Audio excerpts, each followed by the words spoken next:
喂，大家好啊！歡迎翻嚟二度咁，我係唐叔，好耐一段時間冇同大家見面啦。最近啦，3月咧尾咧，真係忙緊好多好多 project 啊！再加上咧藝術3月啦，咁啊小弟咧就係進行啲藝術嘅工作啦，咁所以咧一段時間咧冇得同大家出片，咁啊同大家咧分享賽馬嘅貼士，真係完全冇時間。咁啊嚟到今個賽日啦，咁啊今個禮拜雖然大家嘅焦點咧都會放咗喺浪漫勇士身上啦，不過咁啊沙田馬場咧一樣有好多好精彩嘅賽事同大家可以同人分享嘅。咁啊都係嗰句啦，未訂閱我哋 channel 嘅朋友咧，快啲訂閱啦！我哋爭好少咧去到15,000訂閱㗎啦，希望大家多多支持我哋啦。咁啊唐叔咁啊我啦。V 仔啦、丹尼老師啦，同埋軒 Sir 嘅，咁啊有大家嘅支持咧，我哋咧會好好咧分享更加多嘅賽馬心得俾大家嘅。你哋嘅留言啦、支持啦、鼓勵啦，我哋都收到嘅。記得想支持我哋好簡單嘅啫，免費嘅撳個訂閱 channel 呢個掣 ，like 啦、share 啦、comment 啦，咩都得嘅。好。咁啊，講翻上一個賽日啦，雖然咧唐叔咧就冇出片啦，但係 V 仔好似好犀利喎。4月2號嘅賽事咧，佢推介嘅係推介第8場啊。咁當時咧 V 仔介紹咗3隻馬順序嘅6號、4號、7號。如果心水清嘅朋友咧，大家都會知道唐叔講咩㗎啦。6號、4號、6號唯美主義咁啊，大熱門2.2倍啦。咁啊，整個3選嘅唔係。第3熱門嘅時時精進咁啊，最後順序翻嚟啦，6號、4號咁啊，贏一條 Q 啦，咁啊呢條 Q 係80蚊啦，咁啊真係嘅，有好嘢咧，一定會預埋大家嘅，唔算話太過熱，但係起碼中咗先。咁啊，今個賽日咧，今日呢條片咧，咁啊唐叔啦、V 仔啦，同埋壓軸啊，大家要睇到最後啊，丹尼老師咧都有特別壓軸嘅馬匹咧，想介紹俾大家嘅。咁啊，千祈咧唔好錯過啦，一定咧要留到最後。咁啊，唐叔今次介紹嘅咧，咁啊介紹第3場嘅賽事，4月6號第3場嘅賽事係講緊4班1,200嘅賽事嚟嘅。咁啊呢場賽事咧，第3場咧好多新嘅馬啦。側身馬啦，第2場出賽嘅馬匹，咁啊總計嚟講咧，2號啦、4號啦、5號啦、6號啦、8號、9號啦，甚至係11號、10號、11號咧，都係一啲咧新馬嚟嘅。咁啊當中咧未出賽嘅馬匹咧都有3隻，咁啊第2出賽嘅都有3隻。咁啊喺呢一堆馬裏面咧揀一啲心水俾大家啦。咁啊點解咧唐叔咧想放喺啲新馬度而唔係介紹啲舊馬咧？最主要嘅原因係咧，因為1號啊、3號啊、7號咧呢一啲馬咧，其實啊無論係個檔位啦，又或者係最近嘅狀態咧，我自己都覺得咧未如理想嘅。咁啊，所以咧我自己覺得咧就冇推介呢一啲咧舊馬俾大家嘅，反而咧放咗落啲新馬身上。希望咧有一個表現俾大家嘅。咁啊第一場呢一場賽事第3場啦，唐叔首選咧放咗隻6號啊，威利非凡。咁啊嗌到嗱黎超星合作，咁啊今次咧騎翻個10檔嘅，咁啊127磅，咁啊其實咧都好均勢㗎啦。當中咧今場賽事咧有成1、2、3、4、5、6隻馬咧都係127磅嘅。咁啊威利非凡咧，其實咧黎超星咧係呢隻馬嚟講咧，雖然咧都係近大半年咧，咁啊做翻個神操記錄啦。我哋見到咧黎超星咧，其實咧佢係11月22號咧先嚟到咧正式去操練啦。但係咧其實咧喺黎超星喺呢隻威利非凡嘅身上咧，其實咧一早咧做咗超前嘅部署嘅。因為咧我見到咧呢一隻馬咧你話而家以嗰個周歲拍賣價嚟講咧，呢隻嘅威利非凡咧對比其他嘅馬嚟講咧，呢一隻馬咧係最高嘅3200萬紐紙㗎嚇。咁啊，我哋見到咧，其實啊呢隻馬喺周歲嘅時候咧，已經係俾黎超星咧同呢個 Andrew Williams Bookstock 共同咧係以320萬紐元咧去投得嘅。但係咧嗰陣時咧係留咗喺紐西蘭做訓練嘅，即係證明咧呢一隻馬咧喺周歲嘅時候咧，其實咧已經一早睇中咗，預留咗咧嚟香港作賽，但係咁早咧，咁啊未嚟香港咧就未得嘅，咁啊香港多數都係3歲啊4歲先嚟香港，所以咧留咗喺紐西蘭做過訓練啦，亦都咧曾經出賽一啲試習啊、操練啊、做課啊咁樣啦。咁其實啦，當時咧我哋見到咧，其實呢度都好明顯會見到啦，3課嘅操練裏面咧，全部咧都係冇甩過頭3嘅，2場贏咗啦，1場第2嘅，即係證明咧其實呢隻馬咧。都咧好熟練㗎啦，咁啊你話阿黎超星咧，其實咧由佢呢隻馬咧由細到大咧慢慢培養嘅，所以咧其實呢隻馬咧黎超星咧對佢咧係十分之熟嘅，並唔係咧中途出家咧，即係臨時轉過嚟咧，絕對唔係嘅。咁啊，所以咧呢隻馬咧直情咧係黎超星咧真係一手一腳帶到嚟香港嘅。咁啊睇翻啦，其實啊〜黎超星啦，由11月22號喺沙田第一課操練咧，其實當中咧都試過好多唔同嘅習嘅，咁啊當中咧其實咧較為亮麗嘅成績咧，其實講緊啦11月25號啦，都係早幾個禮拜之前咧，其實咧呢隻馬咧，我哋留意到咧，其實佢對上嗰幾次試習咧，全部都係前置型嘅跑法嘅，前置放頭，咁啊一放到底，咁啊所以咧，其實呢隻馬咧，我哋睇翻個試習嘅表現咧，其實係越嚟越成熟嘅，咁啊再睇埋咧早幾日咧琴日啦晨操嘅表現咧，我自己覺得呢隻威利非凡咧，其實佢個狀態啊，同埋佢嘅成個馬嘅 form 咧走位咧，其實咧都係咧係喺呢今場賽事嚟講咧，我自己覺得係有優勢嘅。咁所以咧呢一隻嘅威利非凡啦，無論係騎練嘅部署啦，咁啊加埋大師傅黎超星同埋呢個艾杜拿嘅合作咧，我自己覺得咧，如果要敲一隻全新嘅馬咧，6號咧。必然係會唐叔嘅首選嘅，咁啊威利非凡咧，我係會推薦俾大家嘅。咁啊第二隻咧，咁我想介紹嘅咧，放咗隻2號啦，勇闖高峰，楊明倫、蘇慧賢嘅合作。嗱，唔係話咧上場呢隻馬咧贏得咧係十分之好嘅，其實講緊19倍。包尾跑上去贏馬，其實呢場嘅賽事咧，真係咧贏得十分之亮麗嘅。咁啊，楊明倫騎得好好嘅。但係今場賽事咧，上一場賽事係講緊11檔啊，今場賽事騎翻去1檔。喂，你話楊明倫追唔追好咧？其實有陣時咧追楊明倫咧都係一個痛苦嘅選擇嚟嘅。但係咧講緊呢隻馬今次騎翻個黃金1檔4班黃金1檔，你話唔揀咧？係真係講唔過去嘅，雖然佢係楊明倫，咁所以咧唐叔咧冇放咗佢落去首選嘅，但係呢隻馬上場嘅表現咧真係十分之亮麗，咁啊128磅啦上場，咁啊今場賽事加咗133，咁啊騎翻個1檔黃金1檔，其實咧如果以上一場賽事嘅跑法啦，沿途守翻個好位，最後大爆發咧，以呢隻馬嘅爆發能力咧，你必然咧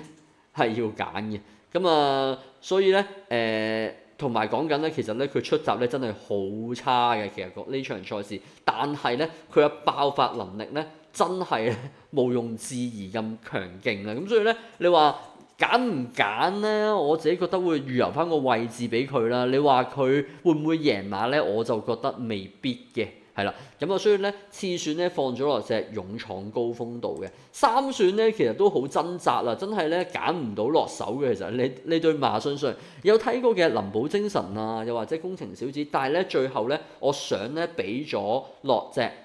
綠水青山身上。咁啊，綠水青山咧，今場賽事係黃寶玲、文家良合作，咁啊騎翻個3檔125磅嘅。其實對唱嗰兩場賽事咧，咁啊分別由楊明倫同周俊樂策騎咧，兩場賽事咧都係大敗而回嘅。咁啊，上一場賽事2月19號嘅賽事咧，周俊樂咧輸到成15個馬位嘅，咁所以咧呢隻馬咧真係唔係話太過好嘅表現嘅。咁啊，今場啦轉咗做黃寶妮咧，咁啊騎翻個3檔，其實咧我真係圍繞住個3檔咧試一試嘅啫，因為其實講緊咧呢隻馬咧，佢嗰個血緣啊，佢嗰個馬嘅血緣咧其實都唔差啦。其實講緊啊，佢嗰個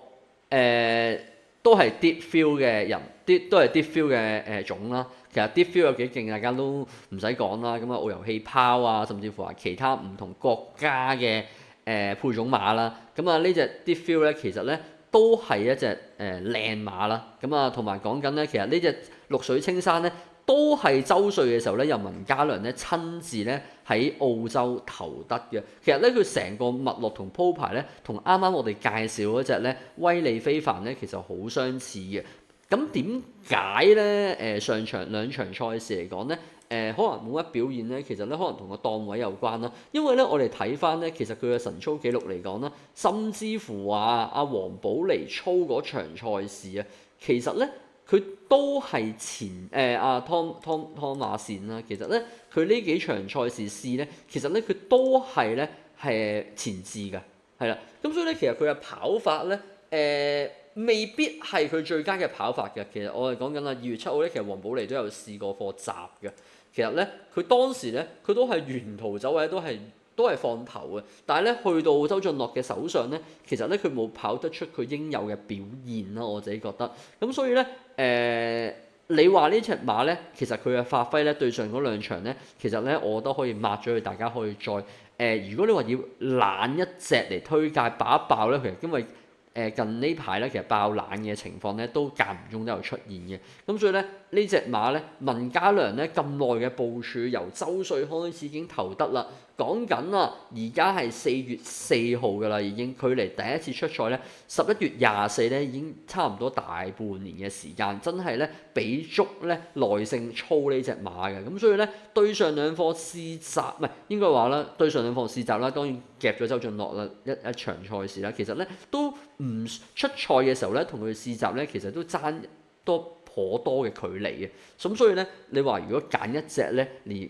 敲一隻爆冷咧，你話你自己買4連環咁，你話有個冷腳想夾埋咧，其實咧大家可以試下隻綠水青山嘅。咁啊，今場賽事咧，唐叔介紹嘅咧係第3場啦，4班千二嘅賽事，重複一次啦。首選咧係隻6號威利非凡，次選咧放咗隻2號勇闖高峰，三選咧係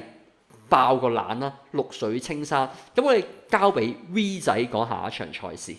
大家好啊，咁啊繼續有 V 仔喺度啊，咁就揀咗第5場呢個4班1200米啊，小杯賽嚟嘅。咁啊呢場咧有幾隻都有好多隻比較側身啲嘅馬啦。咁我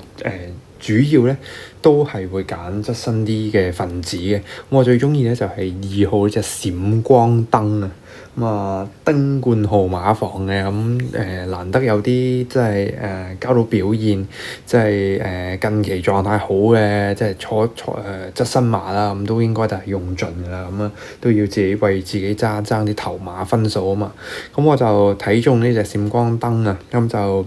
雖然咧上場係以一個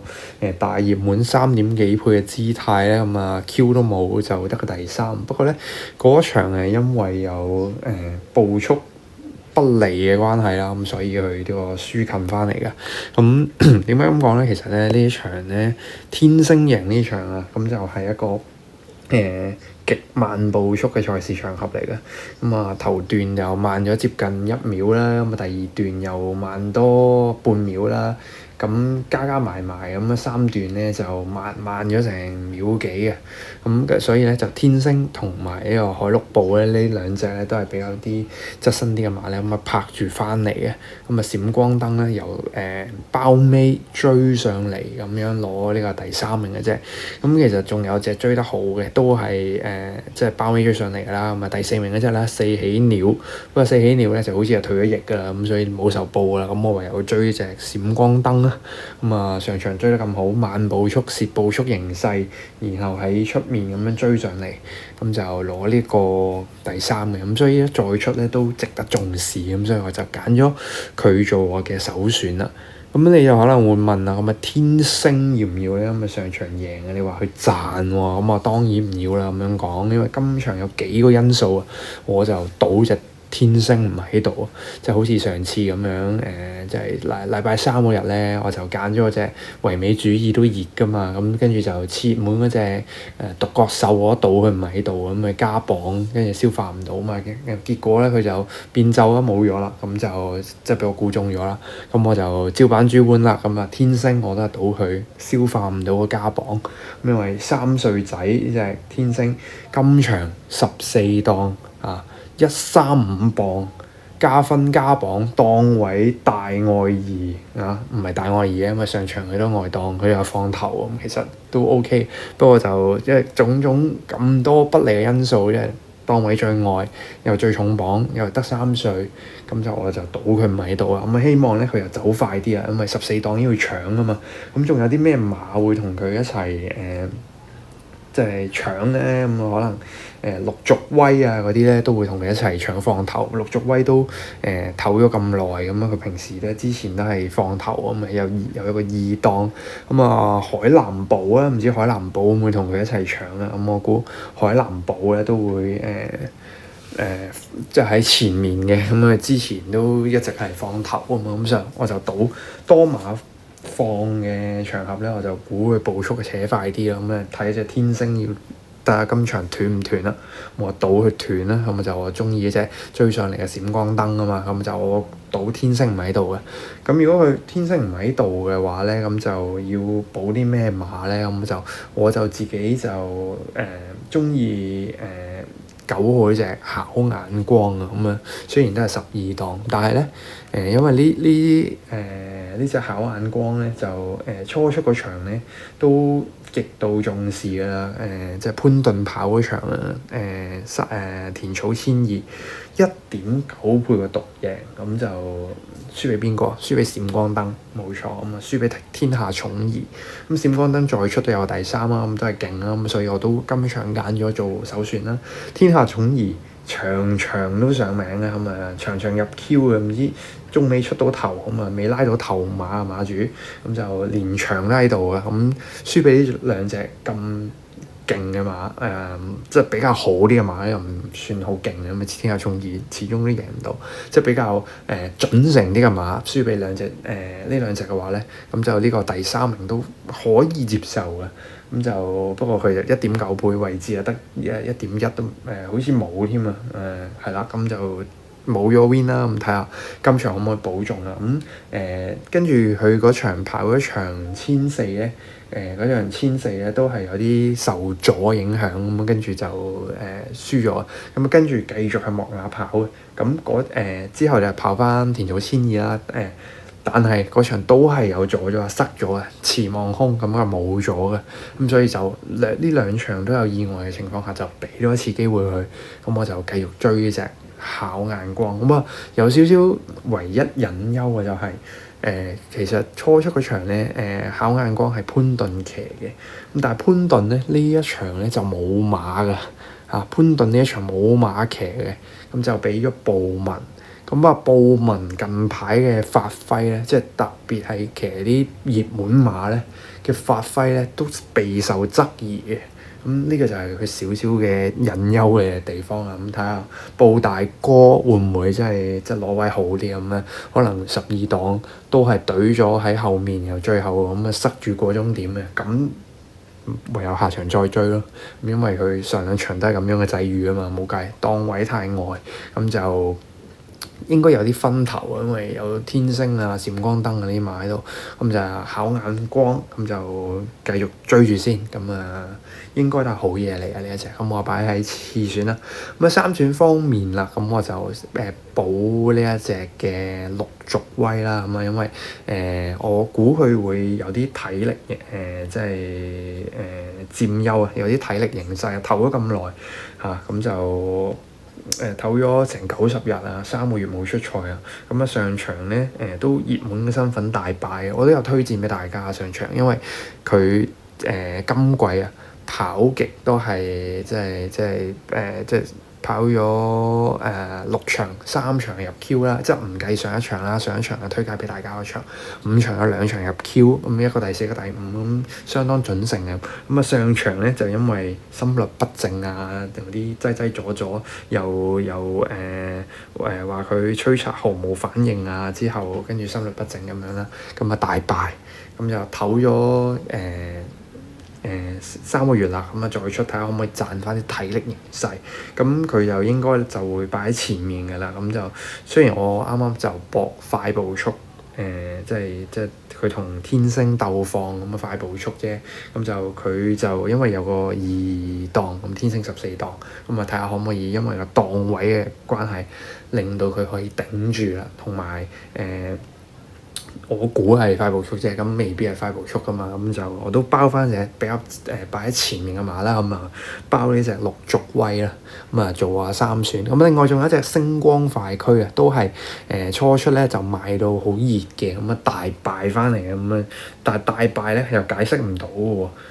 又冇阻又冇剩，咁就係咁樣收慢咁樣，就過終點咁又係布文騎呢場，咁我有機會呢一隻都有機會殺咗我頭先講嗰3隻嘅，因為換咗人，咁唔知布大哥嗰啲古惑嘢係咪喺呢一場用咗啦？即係上一場4倍大敗嗰一場用咗啲古惑招啦，咁而家換人就唔知有冇機會即係殺晒啦，咁所以就都提一提啦，咁中意嘅話都可以拖翻嘅，咁但係我自己咧3選即係頭3選就揀唔到啦，咁始終上場都係即係冇阻冇成咁樣冇咗嘅，咁所以就但係佢今場即係現真身都唔奇嘅，咁就所以就提一提啦，咁大家自己留意翻啦，咁V 仔嘅推介咧就去到呢度啦，重複詞啊，我就揀咗呢個第5場啊，首選我中意2號閃光燈啊，次選方面咧就包呢隻9號考眼光啊，3選咧就要隻11號陸續威啊，咁就我嘅心水就係呢3匹，就單 T 4重彩4連環嗰啲就睇一睇隻星光快驅啦，有權喺度嘅，咁我就賭天星唔喺度啦，咁我就交俾壓軸嘅丹尼啊，咁交俾下位拍檔。大家好，我係丹尼，咁我嚟到禮拜日沙田咧就10場馬跑，咁第一場咧就係12點45分啊，大家睇住時間。咁我幫大家分析翻就係頭場馬，咁呢場咧就係一場咧5班嘅2000米，咁B+2跑道啦，咁呢場馬咧我個首選咧我會揀咧就係呢個9號嘅齊歡聚樂。齊歡聚樂呢隻馬咧，伍鵬子咧又呢排出擊翻啦，佢之前跑谷草就2200跑過啦，跑過2次嘅，有一次咧就跑過40分嗰時其實跑過一個第6名嘅，輸3幾靚馬位上一場就沙田泥地1800啦，就都輸得有少少距離咁呢隻馬落腳就好慢嘅，其實講真，你睇佢落腳都慢啦，好均速嘅馬嚟嘅，去到2000米，我覺得其實都啱噶啦，咁你見佢之前其實沙田佢就應該好過谷草，佢沙田1800米其實佢11檔咧就跑過一個第2名嘅，咁當時咧都係嗌小禮騎啦，翻到嚟輸俾烈火駿馬佢中間就發力走甩，就均速馬嚟，咁呢隻馬呢場咧就排住1檔咁樣啦，1檔咧到點都唔使蝕位喺裡面走，上次奧義文跑完之後即刻再操咗一課快嘅，再過嚟跑，我覺得呢隻馬咧佢係可以擺前走嘅，當然均速馬咧呢場係多快馬啦，快馬佢如果坐到波士或者內涼少少咧，入到直路咧，其實我覺得有機會，畢竟呢隻馬越長越好去到2000米又有1檔啦，點都要試一試呢隻馬，會有好嘅賠率，呢啲馬我覺得唔可以放過，始終係一隻呢啲均速長途馬就容易爆，大家都記得上個禮拜啦，隻極速威龍個場第3、4名都啲好冷嘅馬我覺得呢隻馬有機會係呢一場咧好冷嘅馬之一所以呢隻馬咧我就揀翻做首選呢場次選咧，我揀翻咧，其實我就都係揀啲冷冷地馬，就係揀一隻雙天寶馬，呢隻5號嘅雙天寶馬梁家俊鄭俊偉啦，呢隻馬又係好明顯都係越長越好都係均速馬嚟嘅，上場就去16名米啦，谷草就3檔就近住翻嚟喺內欄走跑落去你入直路都追翻少少，但係你都見係均速噶啦。呢啲馬都真程都一定啱你睇翻佢血統爹哋嗰邊咧，其實雖然係短途馬啦，但係咧佢冇喺嗰邊咧，其實有啲馬係贏到2800嘅。當然呢啲呢啲馬應該冇係嗰啲咁啊，當然唔係高班馬㗎啦。咁但係咧，我覺得長途你睇腳法落腳咧就一定越嚟越啱。咁啊，要爆咧就係爆呢啲咧未跑過嘅馬咁啊，操咧梁家將幫都操過啦咁啊，都操得好辣咁啊，快跳一課3隻拍跳咁啊，呢隻馬咧就揀翻做我嘅第2選。咁啊，第3選咧我都係揀一隻冷門馬，咁啊就係呢個3號嘅裕達寶區啊，咁啊鍾易禮，咁啊鍾易禮其實丁冠豪，咁丁冠豪佢而家即係馬少，佢弱勢馬房啦，咁但係啲馬都成日都會出嘅咁啊，即係如果臨場有少少飛數啲馬咧，佢哋通常都會有少少表現。咁啊裕達寶區上場咧，其實都黃子雲騎啦，咁啊1000幾倍咁沙田泥地1800米，呢反而走得近咗。即係唔係輸得特別遠，唔係好似之前咁輸得咁遠喎。呢隻馬佢咁啊喺內欄最尾就 keep 到近近地少少翻嚟咁樣啦，咁啊輸成即係6-7個馬位咁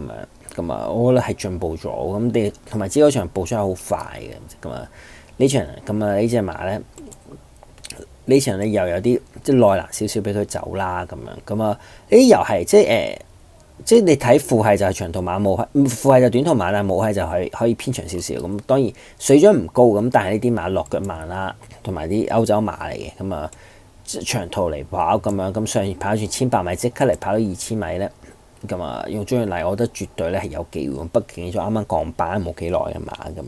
咁啊4歲馬你話佢突然間反彈咁就真係和味啊！咁啊爆冷就爆呢啲㗎啦。咁啊呢場咧，我覺得。當然熱門嗰啲，即係你無論係香港精神又好，定係呢個嗰個漢文同烈火象馬都係熱嘅馬啦。咁但係佢其實即係你除咗香港精神之外，你烈火象馬都未跑過2000米㗎嘛，即係好多馬都冇跑咁啊，好多馬冇跑過時候最容易爆冷啦。呢啲場合咁啊，所以場頭都係揀翻啲冷門馬咁啊。好啦，咁啊最後呢場我首選咧咪9號嘅齊歡墜落啦，咁啊次選咧就係5號嘅雙天寶馬咁啊。第3選咧就係呢隻3號嘅裕達寶區。